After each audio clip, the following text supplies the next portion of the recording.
बिस्मिल्लाहिर्रहमानिर्रहीम। बेसिकली जिस चीज़ पे मैं बात करना चाह रहा हूँ वो है जो हमारा लेबर तबका है या फिर क्लरिकल स्टाफ कह लें। अ, जब वो कहीं काम करते हैं, प्राइवेट कंपनीज़ की बात कर रहा हूँ, गवर्नमेंट के एम्प्लॉय की बात नहीं कर रहा। तो वो कंपनीज़ जो हैं कभी उनके ग्रेजुएटी, कभी उनके ड्यूज़ या ट्रैवलिंग अलाउंसेस जो हैं, जो उसके पेंडिंग होते हैं, वो या टर्मिनेट कर दें या फिर वैसे उसे वो खुद रिज़ाइन कर दें, सॉरी। तो वो कंपनीज़ जो है ना वो विदहेल्ड कर लेती हैं और वो पैसे देती नहीं। ये मुझे क्यों याद आया कि ये बहुत ज़्यादा क्यूरी आती है, इसके बारे में मैं ऑलरेडी एक किसी वीडियो में ज़िक्र भी कर चुका हूँ पहले भी।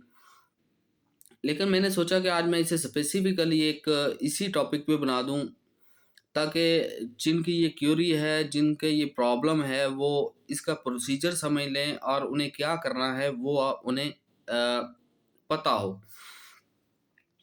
हुआ ये है कि जैसे ही मैं सुबह हाई कोर्ट से निकला हूँ तो मुझे एक कॉल आती है एक किसी एम्प्लॉय की, और वो कहता है सर मेरा 1 माह की सैलरी है, जो एक कंपनी है, उसने कंपनी का नाम भी बताया, मैं नाम नहीं लेना चाहता। तो वो रोक के बैठी हुई है, वो दे नहीं रही। अच्छा, मैंने जब उससे पूछा है कि सर आपकी कितनी सैलरी है, वो कह रहा है सर मेरी 26,000।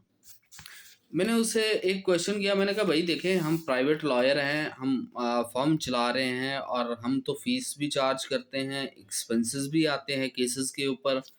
और ज़ाहिर बात है कि हमारे यहाँ लाहौर के अंदर नॉर्थ का और साउथ का जो पेमेंट एंड वेजेस कमिश्नर है या वर्कमैन कंपनसेशन कमिश्नर जो बैठा हुआ है, एक बैठा हुआ है वो रायविंड पाजियाँ के पास, सॉरी बवतियाँ के पास, और एक बैठा हुआ हमारा टाउनशिप में नॉर्थ और साउथ का, अपार्ट फ्रॉम लेबर कोड।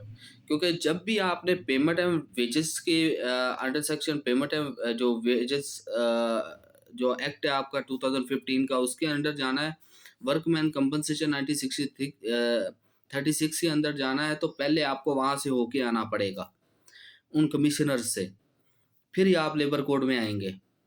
ठीक है। तो होता ये है कि अक्सर जो, क्योंकि ज़ाहिर बात है जब हम करेंगे तो हम अपने फ़ी भी चार्ज करेंगे, हम अपने एक्सपेंसेस भी जो होंगे वो आएंगे, वो भी लेंगे। तो अब मैंने उसे कहा कि भाई ये जो आप मुझे बता रहे हैं इसमें आप पे क्या करेंगे या क्या नहीं करेंगे।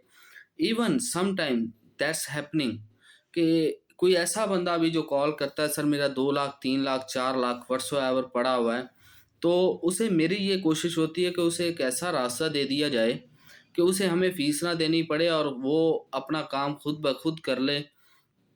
क्योंकि अगर उसमें आएगा तो कम से कम हमें 40 50 60 तो हमें हमारा अपना जो हम लेते हैं, किसी की अच्छी हो तो वो डिपेंड करता है।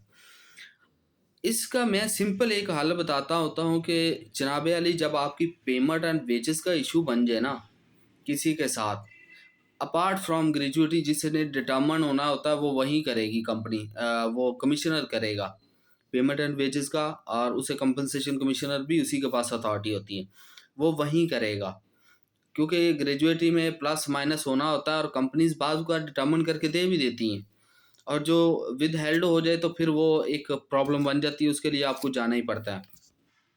बाय द वे, मैं आपको सिंपल एक सोल्यूशन दे देता हूँ। वो बंदे जिनकी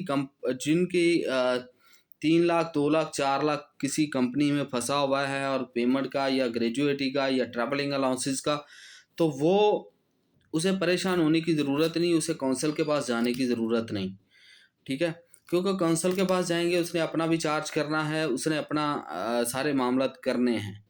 तो इसका सिंपल हल होता है, आपने जाना है गूगल पे, आपने जाना है गूगल पे, और जिस भी सिटी से हैं, ज़रूरी नहीं ये लाहौर की बात कर रहा हूँ, आप जिस भी सिटी में हैं, ठीक है, आपने जाना है गूगल पे, और गूगल पे जब आप जाके लिखेंगे ना लेबर इंस्पेक्टर, आप अपने एरिया का नाम लिखेंगे, आप अपनी सिटी का नाम लिखेंगे, आप अपनी तहसील का नाम लिखेंगे, तो वो वहाँ का आपको इवन कुछ जो मेट्रोपॉलिटन सिटीज़ हैं उनमें एरियाज़ भी हैं, कोई तहसीलों में या कुछ सिटी में बैठे हुए हैं, ठीक है? तो कुछ एरिया डिवाइडेड हैं, तो वहाँ आप लिखेंगे ना labour inspector for this. Lahore में 2 ज़ोन बनाए हुए हैं, नॉर्थ और साउथ का। तो लाहौर में अगर आप बैठे हैं तो आप लिखेंगे labour commissioner labour inspector north Lahore या साउथ लाहौर लिखेंगे तो उसका नंबर आपके सामने आ जाएगा, ठीक है? और उस नंबर को अगर फिर आपका नंबर नहीं मिल रहा तो आप इन पर्सन उसे विजिट कर सकते हैं। वो वहाँ पे जो कमिश्नर ऑफिस है वहाँ बैठे होते हैं, जो लेबर इंस्पेक्टर हैं। आप वहाँ जाएं, उनसे मिलें या फ़ोन पे बात करके उसे बताएं और वो लेबर इंस्पेक्टर आपका जो इतना है जो मैटर है वो क्लियर करवा देगा, वो आपको ले देगा। उसकी वजह ये होती है कि वो तो पहले एक नोटिस भेज देता है। ये गवर्नमेंट की तरफ से है, लेबर इंस्पेक्टर्स जो हुए हैं ना भर्ती, ये आपको पहले वैसे करके कोशिश करते हैं करने की, अगर ना हो तो फिर वो खुद ही एक परफॉर्मा फिल करके कमिश्नर के सामने पेश कर देते हैं और फिर वो अपना मामला आगे चल जाता है। लेकिन इसमें एक चीज़ याद रखिएगा, ये उनके लिए है जो नीचे वाला मामला है, और जो जिनके ज़्यादा होते हैं, एक्सपेंसेस ज़्यादा हैं, सैलरीज का ज़्यादा हैं, प्लस माइनस होने हैं, उसके लिए तो उन्हें कौंसल हर सूरत चाहिए होता है, क्योंकि आप बगैर कौंसल के वहाँ कुछ नहीं कर सकते। और वह ये छोटी-छोटी जो 20, 25, 50, 2, 4 लाख का ना, ये तो मैटर वहाँ हो जाता है, ठीक है? लेकिन बाकी के लिए आपको डेफ़िनेटली लॉयर चाहिए, और उसके बाद जब अपील में मामला आता है लेबर कोर्ट में, तो फिर तो आपको लाज़िमन चाहिए। और मोस्टली ये होता है कि जो 2-4 लाख का है या 3 लाख का है, वो नीचे ही सेटल हो जाते हैं। कंपनीज़ ले दे के मामला कर लेती हैं या क्लियर कर देती हैं। अब जैसे कि वो बंदा 26,000 बता रहा था, तो वो उस कंपनी क्यों उधर जाएगी, उसके कौंसल भी पेश होंगे, भई वो अपना पेमेंट ले और जाए।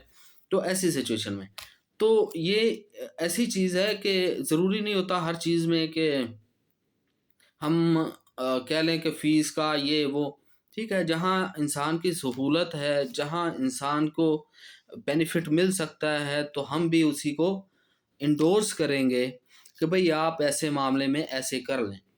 ठीक है? और बाकी रही बात, जब बड़ी कंपनीज़ की बात आती है, बड़ी पेमेंट्स की बात आती है, तो डेफ़िनेटली कौंसल के बगैर आप नहीं कर सकते। वहाँ तो हम भी जाते हैं और वहाँ ज़ाहिर-सी बात है हमने फ़ीस चार्ज करनी होती है और हम करते हैं। तो ये कुछ क्यूरीज़ थी, कुछ काफ़ी इसी हवाले से आते हैं, तो मैंने कहा कि मैं इसे डिस्कस कर दूँ, ताकि किसी का बेनिफिट हो जाए और लोग इस चीज़ से उनकी परेशानी ख़त्म हो। तो फिर इंशाल्लाह किसी टॉपिक से कोई ऐसी चीज़ आई तो इंशाल्लाह आपसे डिस्कस करेंगे। तब तक के लिए अल्लाह हाफ़िज़।